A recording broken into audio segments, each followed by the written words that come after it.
Welcome to Real GM Radio. I'm Wes Goldberg. We've got a great show for you today. We're talking with Adam Mares from DNVR Sports and the All NBA podcast. It's been a weird season so far for the Nuggets, who have already won 3 in a row after starting the season 0-2. And there's nobody better to break it down with me than Adam. We're going to talk about what's going on with the Nuggets, another MVP caliber season from Nikola Jokic, and what we can expect from those young guys going forward. Before we talk about the Philadelphia 76ers and the latest injury drama revolving them and some other teams in the Western Conference, let's jump in.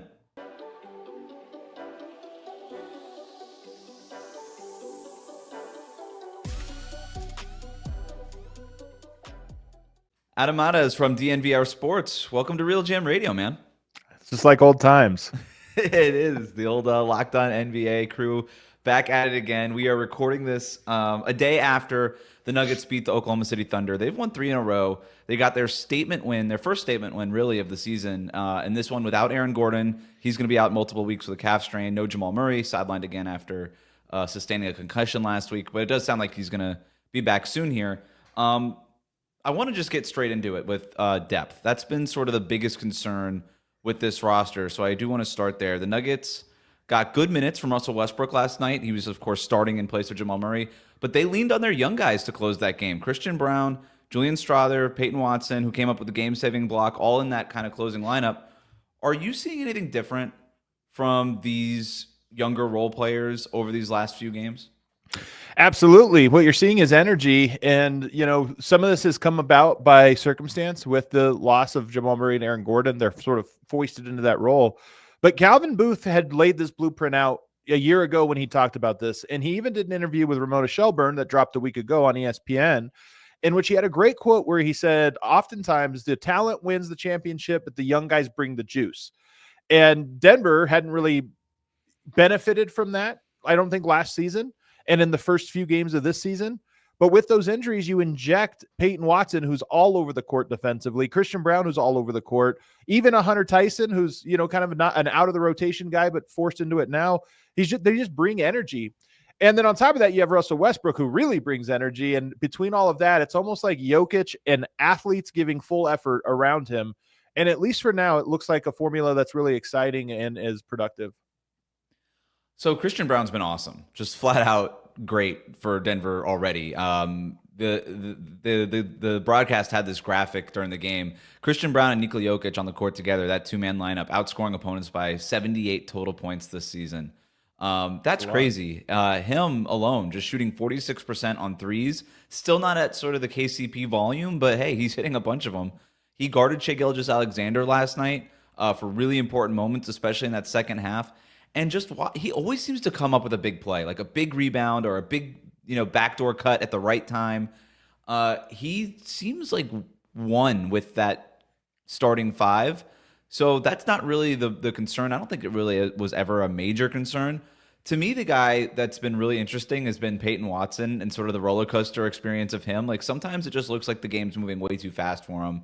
The three-point shot isn't there. He's missed 13 of his first 16 threes to start the season. But then he'll just do something that makes your jaw drop, right? Like last night at the end was the perfect encapsulation of maybe the Peyton Watson experience, where he misses those 2 free throws and at the very end gets the game-saving block on Shai Gilgeous-Alexander, where he just leaps up. And I didn't know that Peyton Watson had a standing reach of like 12 feet, but apparently he does, because that was an incredible block. He just does these like feats of athletic things that it just leaves you so surprised.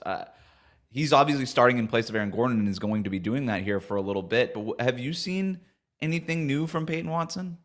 Well, not really anything new. What you're seeing is him getting opportunity now to do it at volume, to play heavy minutes. And I think, with all respect to Scotty Barnes, I think he's the best shot blocking non-big in the NBA. So, like Jaren Jackson Jr., I don't want to say center because he's really a power forward. That's a different category. Derek White's coming for that, though.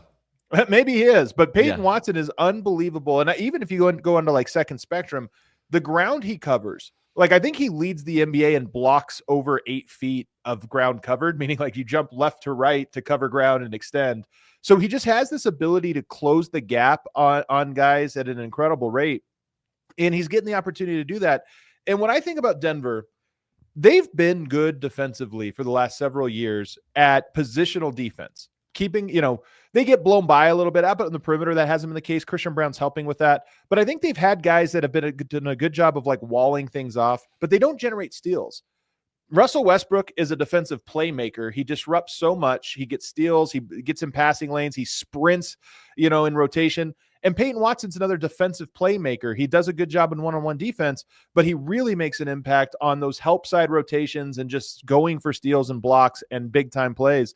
And when you put the two of them together, it really creates a chaos in the half court that you worry it can tilt out of balance if you gamble too much. But so far, those guys are just using that to their advantage and really disrupting teams and throwing them out of their rhythm. And last night against Oklahoma City, a team that never gets thrown out of the rhythm, I think that's part of what happened when Denver came back in the late third quarter and the fourth quarter, that Denver's defensive playmaking disrupted the Thunder in their offense. And it was the first time we'd seen it all year.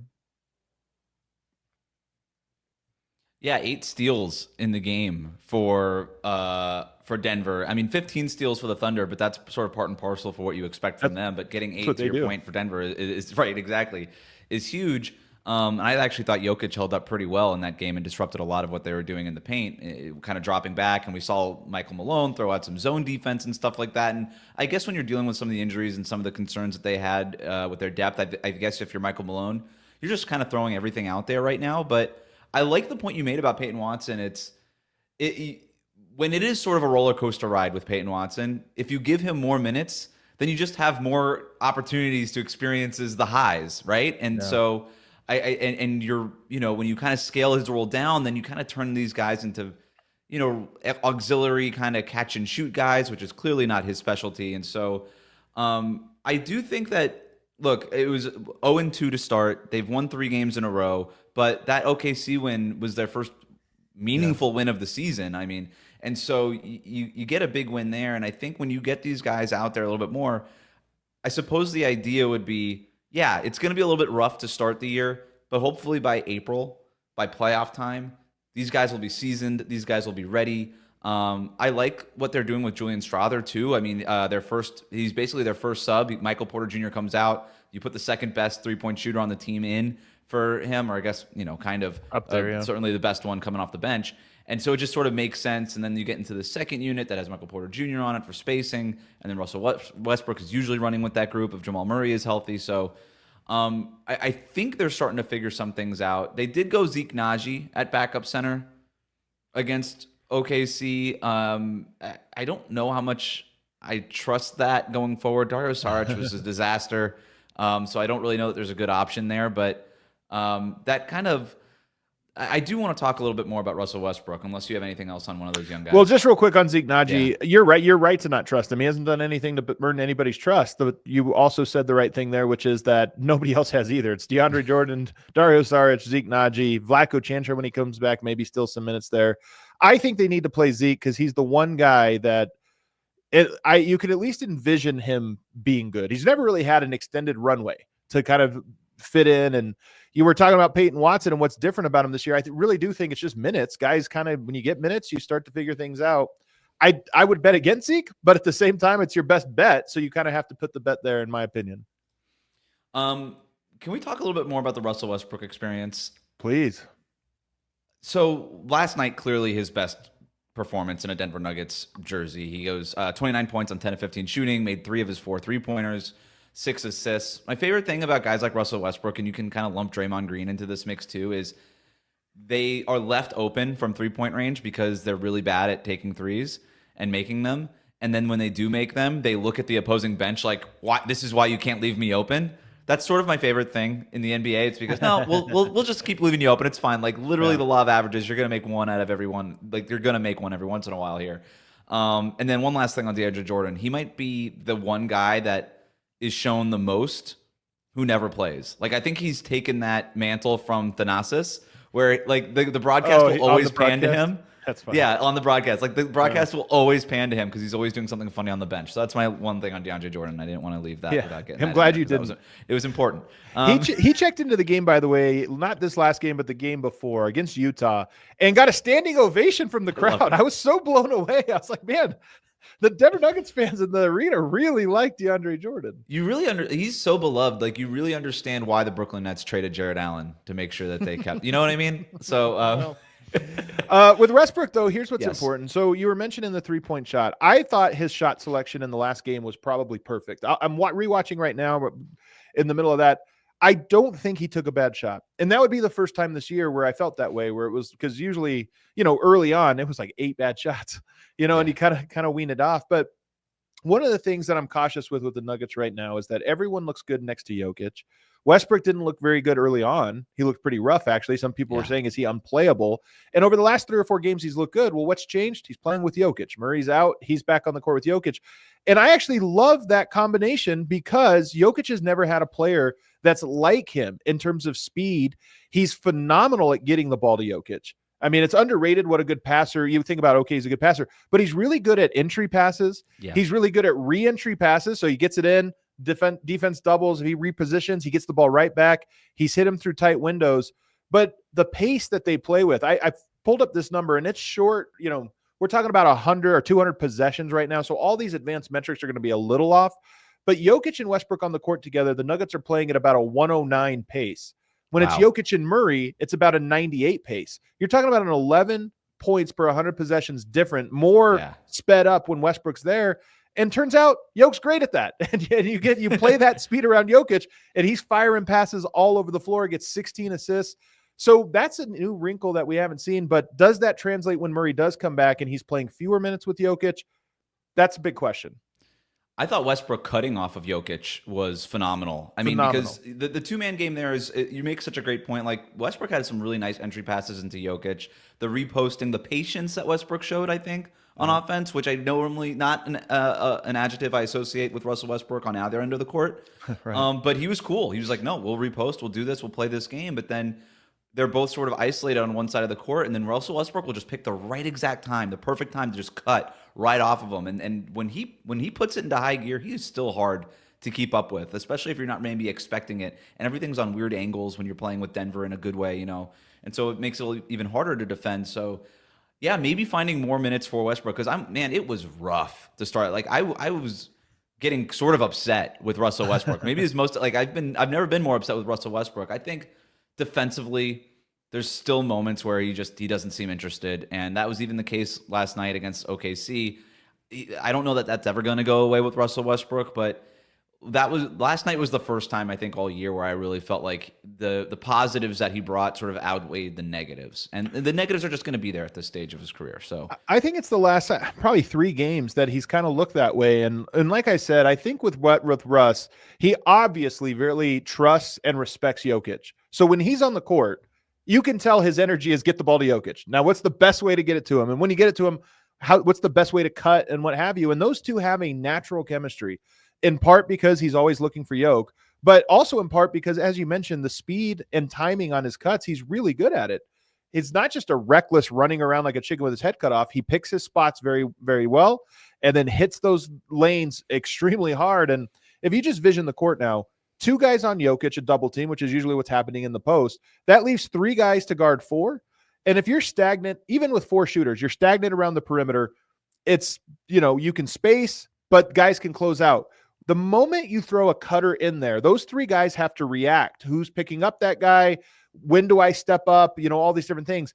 And just that bit of motion disrupts the backside. And of course, Jokic's so good at finding wherever the breakdown is defensively. So Russ is great at it.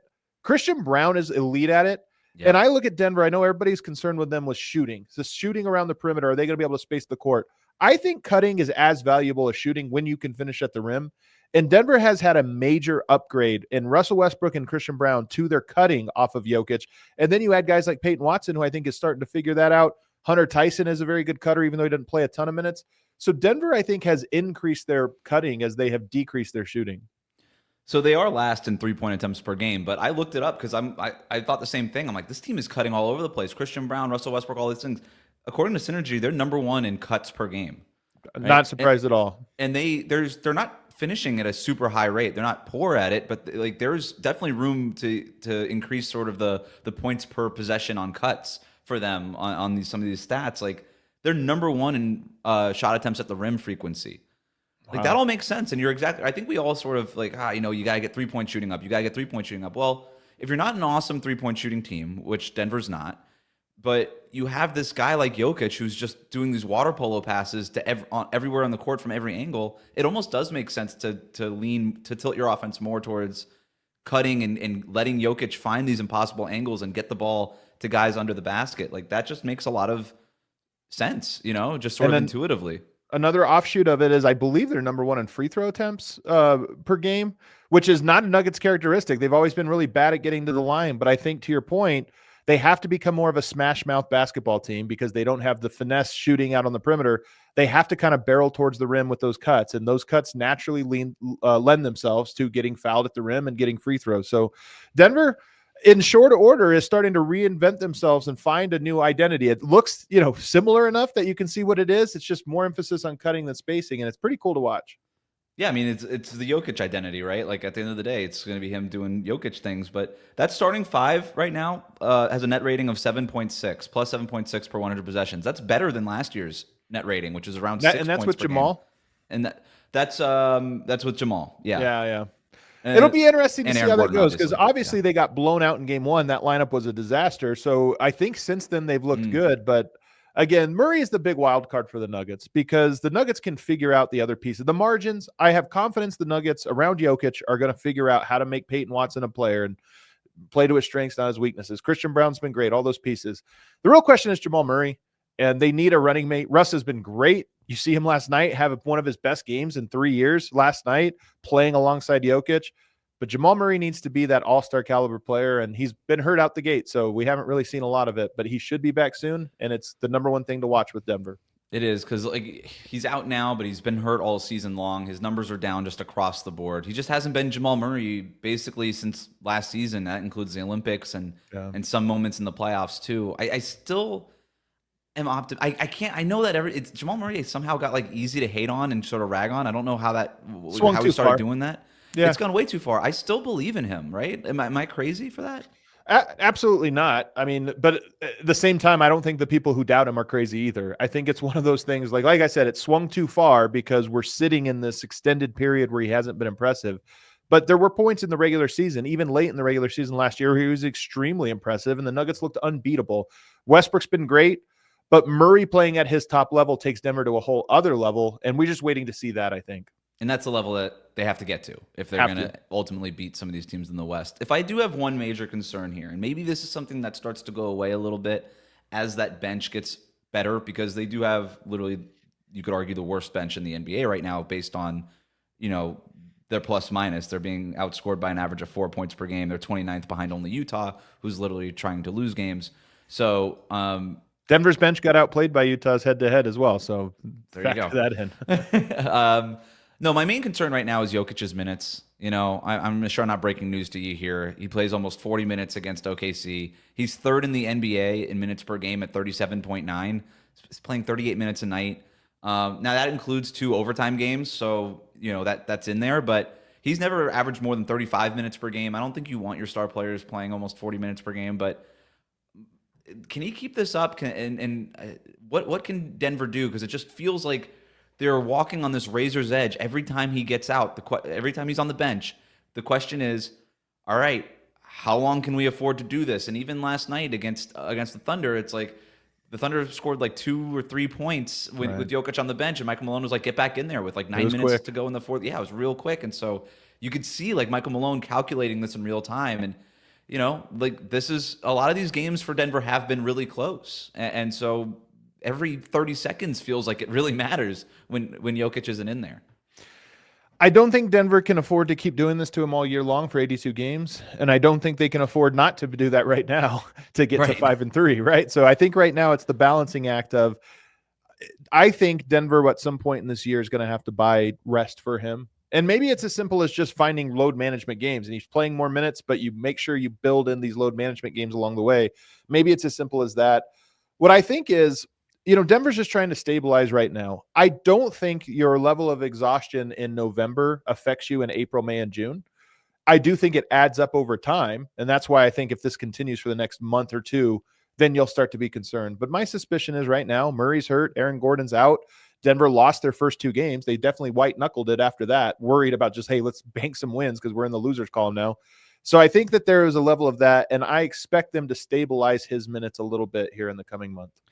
I guess how are you going to do that though? Because like when Aaron Gordon comes back, he could technically play some backup five. It's something they usually reserve for the postseason, but you could have him do that and spell Jokic some minutes there. But how much do you want him doing that, coming back from this injury and all those things? Maybe it's just a matter of throwing Zeke Naji into the fire and just being like, okay, we're really going to find out if you're a player or not. But that would come at the cost of some games here. So I guess would the idea then just be, all right, let's just really try to pad our record here. Let's go, balls to the wall and just try to win as many games as we can. And then with the intention of probably sacrificing a couple of games later on in the year, or maybe there's a move to be made. And I know that's like, but what can you do? I don't know. Like Bismack Biyombo's out there. Is that the answer? I don't know. I think here's what it is. It's only been 8 games and Denver has already evolved their identity in those 8 games. Or I shouldn't say they evolved. They've discovered their identity, right? They were searching for it and trying different combinations of players out, different play styles.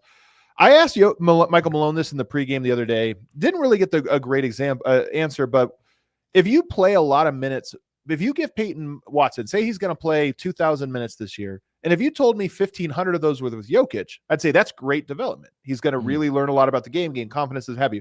If you told me only 500 of those minutes were with Jokic, you'd say, well, I don't know how good those development minutes are going to be because it might be chaos. And I think that's the Nuggets' struggle here is Michael Malone has closed 2 games in a row, 2 tight games in a row with Julian Strawther, Christian Brown, Peyton Watson, 3 very young players around Jokic and MPJ. And those minutes are so valuable, and you can already see and feel the growth from those players, both in confidence and in execution, because they're getting those minutes as opposed to some other garbage minutes. And I think that's the challenge for Denver is, how can you get those minutes? But hopefully right now, you can't trust non-Jokic minutes. You don't have an identity. You don't know who you are. But the more those guys play, the more they develop an identity. They develop something where the team goes, okay, when he's on the floor, we go to this type of thing and that type of thing. And your hope, if you're Denver, is that in the next month, that becomes a little more clear. So when you take Jokic out of the equation, they at least know what they're supposed to be relying on. Maybe they go small. I'm just sort of spitballing here, but maybe you just play Peyton Watson at the 5. Or maybe it's Aaron Gordon when you feel comfortable with it. And we saw like Russell Westbrook do this in Houston, right? Where they just took a center off the floor and then just let Westbrook go to town. And maybe it's something like that. I don't know. I think Zeke Naji deserves a chance here. I mean, Vlatko Čančar has been out also from the start of the year with a rolled ankle. He might be another guy you try. But the thing for me is the backup, the 5th guy in your non-Jokic minutes is not that important. He needs to set hard screens. He needs to rebound. And if he can make some threes to stretch the court, you probably need that as well. Part of why Russ works with Jokic is Jokic opens up that paint. Right. Can you get Zeke Naji to make a couple threes and keep the defense honest? That's probably not, but I think it's worth a shot. But to me, that role is not important enough for you to say, we're going to play Aaron Gordon at the center position every night in November. Right. That's a bullet you want to save in your chamber for late in the year. Is the Sarge thing over? It might be over, man. Well, you know what? He just doesn't. Westbrook, they find an identity. They're cultivating one right now of running. Peyton Watson, Julian Strawther, those guys run on the break. Dario Saric can't run. Right. And so it's almost like you're bringing in a guy that takes away from what you do. And then on top of that, he's got to be a floor spacer. And I'm not sure teams don't really respect his 3, and he hasn't made them this year. So it's a short leash for him at the moment. Before we move off of the Denver Nuggets, is there anything else interesting brewing, something that you're seeing out there in Denver that we're not talking about, paying enough attention to? Is there a trend that we should be monitoring, anything like that? I've noticed like Michael Porter Jr.'s playmaking is up a little bit. Yeah. I don't know if that's noticeable. I just think it's one of the things about Jokic that when you watch him every night, you see it, and it's so fun, is that he really is capable of playing literally any style. We used to joke back in the day, like 7 years ago, people would say, yeah, it's really hard to build a team around Jokic. We'd laugh and go, literally everyone's good with him. I don't know. Like, you can't give him a player that he doesn't make way better. So, and he can mold a style. And the fact that him and Russell Westbrook have this chemistry. And the other thing about Jokic is he loves to pass more than he loves to shoot. Well, you look around, he's going to have to score more this year. And he seamlessly has accepted that and just gone into bully mode. Last night, he was attacking like prime Shaquille O'Neal. If he's touching the ball, he's going right at the rim, just as strong as he can. And right now he has that mentality, and it's just cool to see because you look at the numbers and you go, oh, same yoke. It's kind of a different yoke, but with the same impact. Yeah. And you wouldn't even notice it unless you watch him every night. Yeah, it was funny. He's one of these guys that when he gets blocked, because Chet Holmgren blocked him like early in that game, he gets blocked and he doesn't even phase him. He literally Yeah. doesn't care. He goes right back at it the next possession, and then the next Denver possession, he got him right. Yeah. He scored over Chet, and so he's just really unbothered by that. And I looked up his like some of these advanced stats and stuff. He's still number one in the league in EPM. The dunks and threes metric. He always is. That's by a lot. I'm pretty sure Nikola Jokic invented that website because he's always number one in all the metrics on that site. So he's a monster, man. He's a monster and having a special start to the season so far. Today's episode is brought to you by Game Time. Game Time has a new feature called Game Time Picks that makes getting tickets to see your favorite teams play live even easier. Game Time Picks filters out all the fluff to show you only incredible deals on great seats, so you don't have to waste time searching through thousands of tickets. With Game Time Picks, curation makes it easier to save more on sports, comedy, concerts, theater, and any event that you want to attend. By using the all-in pricing feature, you see your total upfront with no surprise fees at checkout. With Seat Views, you get a panoramic view from your seat in the app before you buy. Game Time is the place to get your tickets for your events. With their lowest price guarantee, if you find a cheaper ticket, Game Time will credit you 110% of the difference. And with Game Time ticket coverage, your purchase is covered with the most flexible customer service policy in the ticketing industry. So take the guesswork out of buying tickets with Game Time Picks. Download the Game Time app, create an account, use the code CLNS for $20 off your first purchase. Terms apply. Again, create an account and redeem the code CLNS for $20 off. Download Game Time today. What time is it? Game Time. All right, let's talk some NBA stuff. So not only are you at DNVR Sports, but you do the great podcast All NBA. And so I want to kind of throw some, right there in the background there for people watching on YouTube.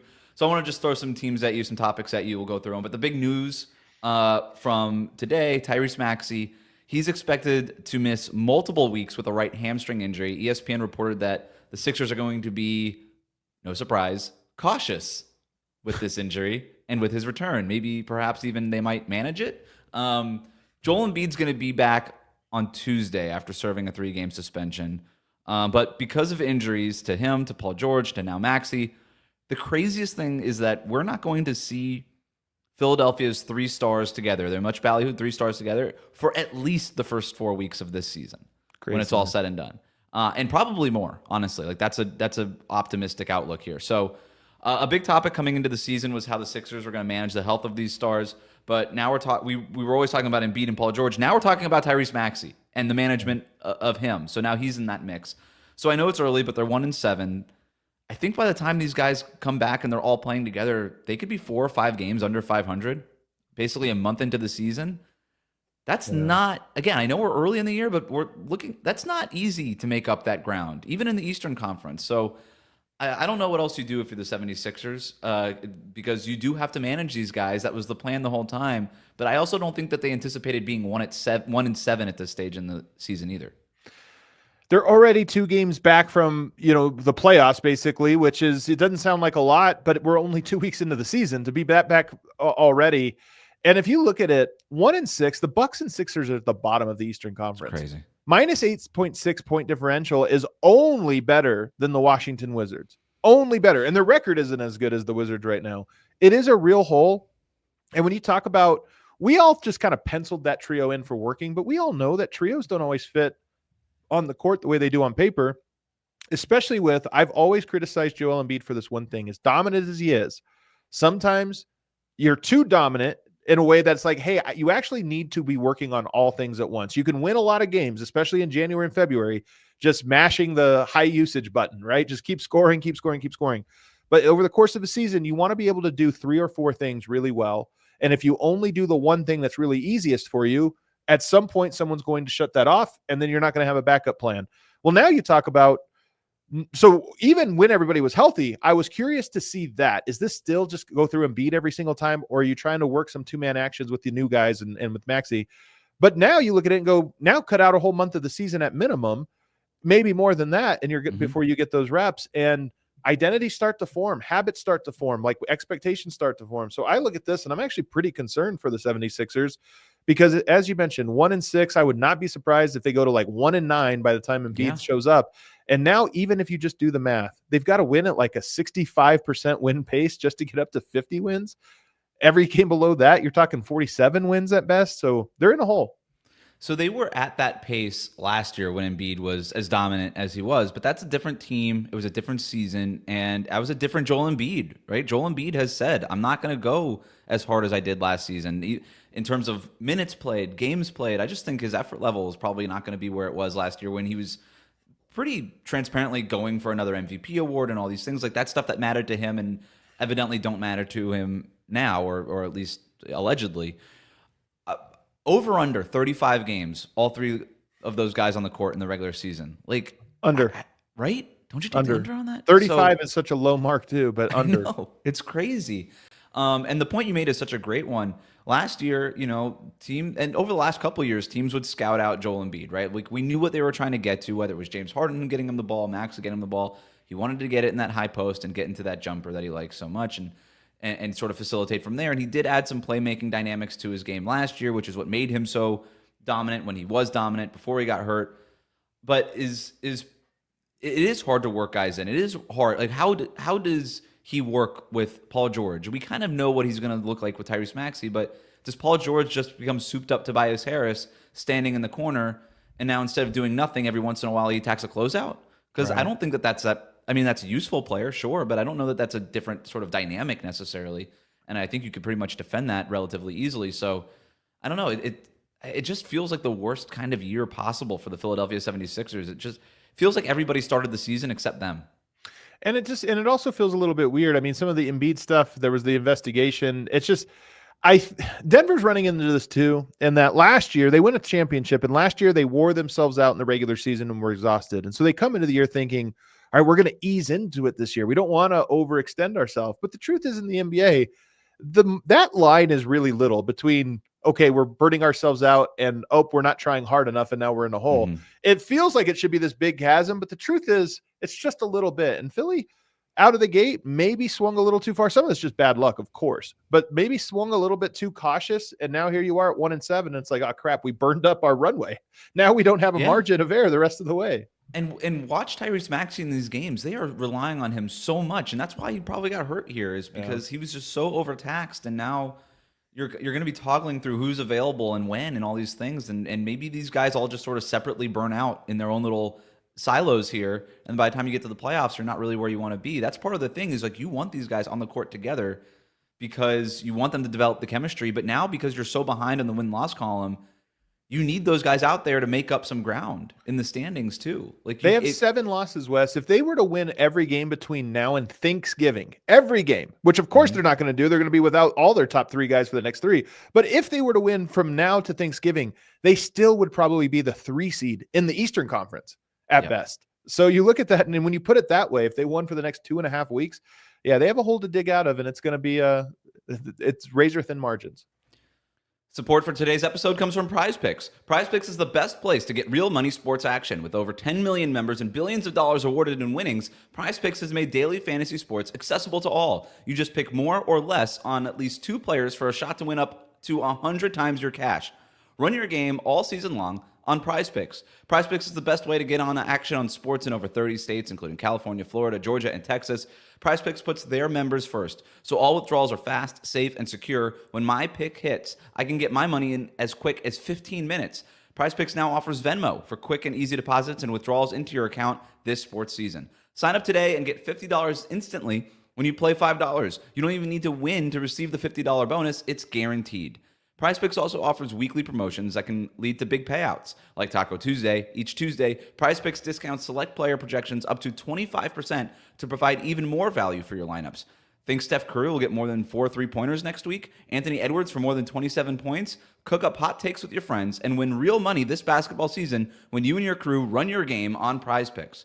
PrizePicks is the best way to win real money this basketball season. Which players are going off? Which ones aren't? Make your picks in less than 60 seconds and turn your sports opinions into real money all season long on PrizePicks.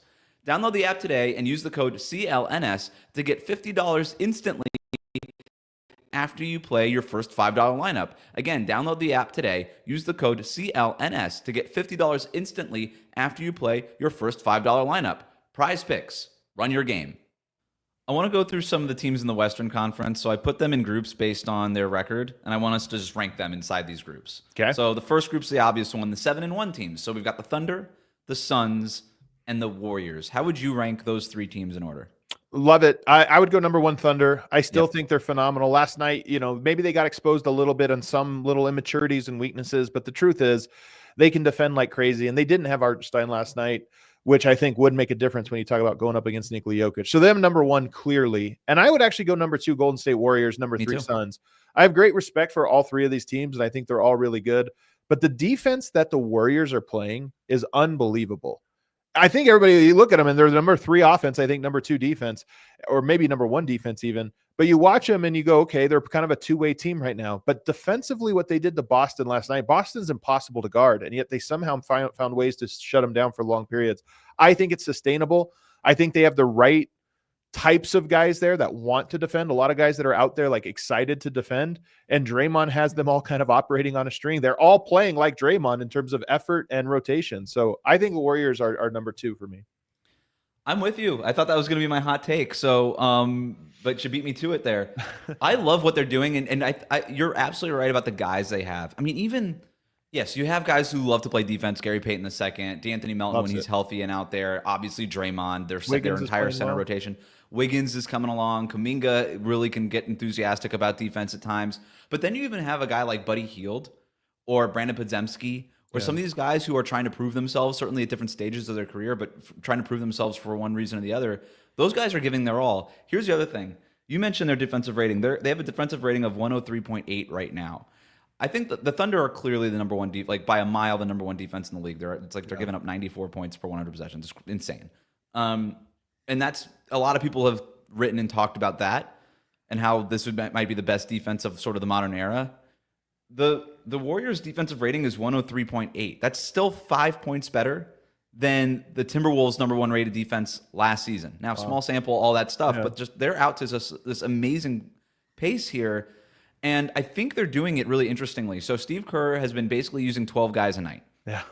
And nobody on that team is averaging 30 minutes per game, including Steph.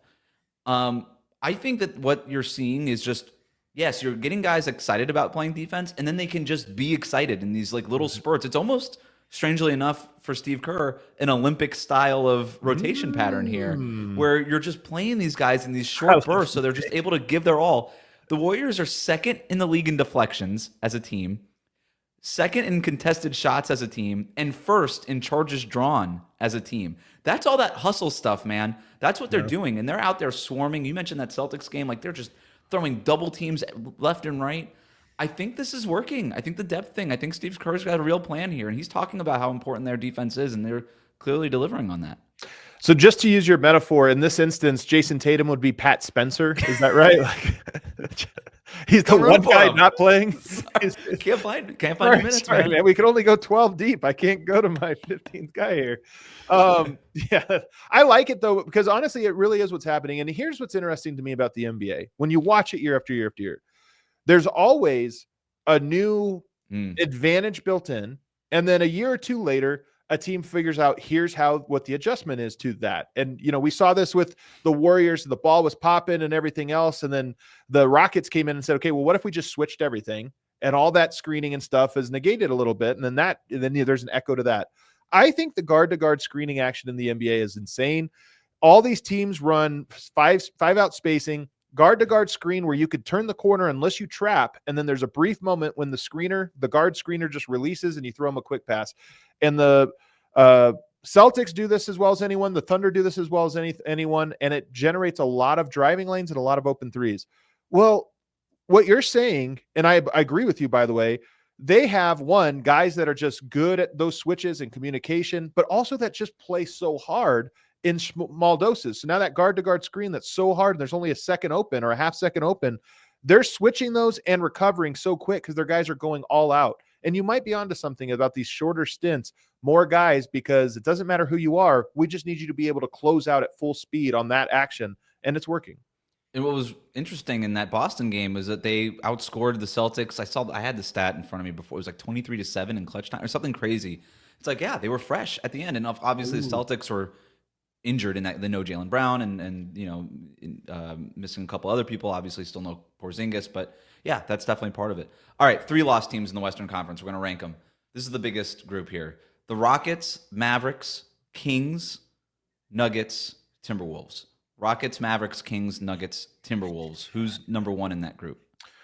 Nobody has separated yet. So I think that we're in a spot where I'm almost comfortable putting them all together.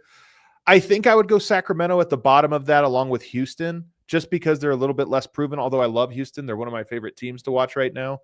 And I think I would put Minnesota, Denver, and Dallas at the top of that in some order. But some of that is just expectation, right? We expected those three teams to be right there in the top of the standings. So I'm playing to that. I'd say Denver at the end of that, probably Minnesota at the top. Actually, Dallas might go below Denver right now. Man, I'd say Minnesota up top. They did beat Denver. They have been looking good. I would go Denver and then Dallas. But the truth is, all of those teams are separated in a way that we do this in 2 days. I might flip that. Yeah, it's funny. I had the Mavericks at the top, then Denver, then Minnesota, and then I had the Kings over the Rockets. But this was the hardest group. I have no idea. I've got Dallas in there almost out of respect of them making the finals last year. Luka Doncic is Luka Doncic. Is he though? At the moment, that's he's true. Not. That's At true. The moment, that's why, because I'm with you. If you were saying projecting forward, it's almost a different question. But if we just go off these 8 games, Luka hasn't quite got his rhythm yet. Yeah, so maybe that's sort of the baked-in thing is once I expect Luka to be better, then maybe everything else sort of clicks into place. Not an easy one, that one. All right, last one is the 4 loss teams. This to me is a more interesting grouping. The Grizzlies, the Lakers, and the Clippers. Man, again, if you're asking me right now, the Grizzlies right now are a hospital team, right? They're just piecing together who they can throw out on the court. If you're projecting forward, I would put them number 1. And Ja Morant, by the way, is like unbelievably transcendent to start this year. I love what the Clippers do, but I don't really buy it. I think James Harden's not a 48-minute player anymore. The defense I buy, but you watch him, he wears down over the course of the game. So I'm inclined to maybe go Lakers, Grizzlies, Clippers in that order. But if you were projecting forward, I would easily have Memphis at the top. Yeah, I ended up having Grizzlies, Lakers, Clippers. The Lakers are in a little bit of a tailspin here. Their defense can't stop a nose. Like, they can't stop anything, man. Like, their paint defense is one of the worst 2 or 3 paint defenses in the league. You know, JJ Redick is walking out on press conferences because he's only got 2 or 3 guys giving any effort. And so you got all that. And the Grizzlies, yeah, I mean, they're a patchwork, a little bit duct tape team right now, but they're putting it together, right? Like, Ja Morant is back. You feel good about him. Once they get Desmond Bane back, you feel really good about things. Zach Edey has been the best rookie in this class so far, and he's really given them sort of that Jonas Valanciunas, Steven Adams, just big dude who can screen for Ja Morant and then just let Ja Morant do Ja Morant things, including 360 layups twice. You know, it doesn't like whatever he wants. So I'd probably have Grizzlies at the top of that list, then the Lakers. And I'm with you. I'm not buying the Clippers thing. Like, Norm Powell's not going to average 25 points per game. Like, that's just not going to. That's not going to be a thing all season long. No, and I even think with the Harden thing, who's awesome and he's phenomenal in the first, and he's excellent in the second, and he's pretty good in the third, and he's pretty worn down by the fourth. And I just think when you look at him, I think that's probably what he's capable of. All right, that's it for the Western Conference tiers here. We'll see what happens with the Denver Nuggets. Last Denver Nuggets thing, Adam. Do you think Russell Westbrook finishes the season in Denver? Yes, I think there's almost no question. 1, I don't know that teams want to trade him. And 2, Denver, if they traded him, they would need a point guard back. Like, they need what he provides, even though it comes with baggage. But I'm optimistic, man. Westbrook has done a better job settling in than I expected. It was ugly early, but I think that especially if you could find opportunities for him to play with Jokic even when Murray comes back, I think he's very, very useful. Adam Mares, DNVR Sports, the All NBA show podcast. Thanks for coming on, man. Appreciate it. Thanks for having me.